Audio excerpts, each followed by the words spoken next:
के पास एक पुरानी भूतिया हवेली थी, जिसे लेकर कई रहस्यमयी कहानियां प्रचलित थीं।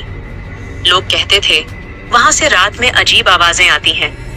दो दोस्त रवि और मोहन इन कहानियों की सच्चाई जानने का निर्णय करते हैं।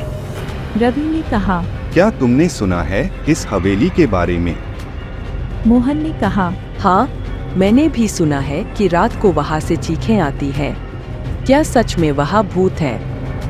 रवि ने कहा, पता लगाना होगा। आज रात हम वहाँ चलेंगे। रात होने पर दोनों अपने उपकरणों के साथ तैयार हो गए। मोहन ने कहा, रवि टॉर्च और रस्सी ले ली। रवि ने कहा, और यह कैमरा भी सब रिकॉर्ड करेंगे।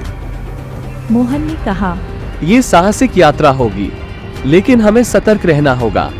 रात के घने अंधेरे में हवेली के दरवाजे पर पहुंचते ही एक ठंडी हवा का झोंका आया। दरवाजा खुद ही खुल गया। मोहन ने कहा, ये कैसे हुआ? क्या ये हवेली हमें अंदर बुला रही है? रवि ने कहा।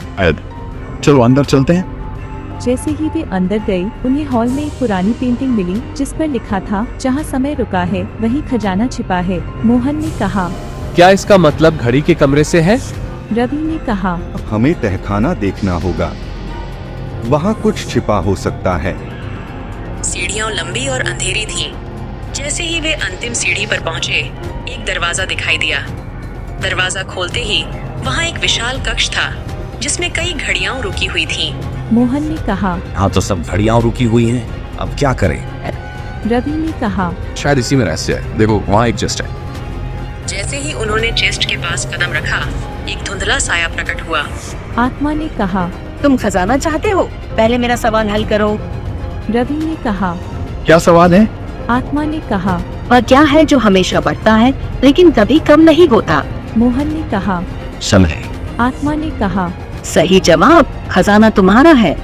जैसे ही उन्होंने चेस्ट खोला, उसमें सोने के सिक्के और गहने थे, लेकिन अचानक पूरा कक्ष हिलने लगा। मोहन ने कहा, रवि जल्दी करो, ये जगह गिरने वाली है। दोनों ने जल्दबाजी में खजाना उठाया और बाहर की ओर दौड़ पड़े। उनके पीछे दरवाजे बंद होते गए। गांव पहुंचकर उन्होंने गांव वालों को अपनी कहानी सुनी। उनकी बहादुरी की सभी ने सराहना की। रवि ने कहा, तुमने साबित कर दिया कि सच्चा खजाना सिर्फ दौलत नहीं, बल्कि हिम्मत और दोस्ती है। मोहन ने कहा। हाँ, और यह खजाना अब गांव के भले के लिए इस्तेमाल होगा।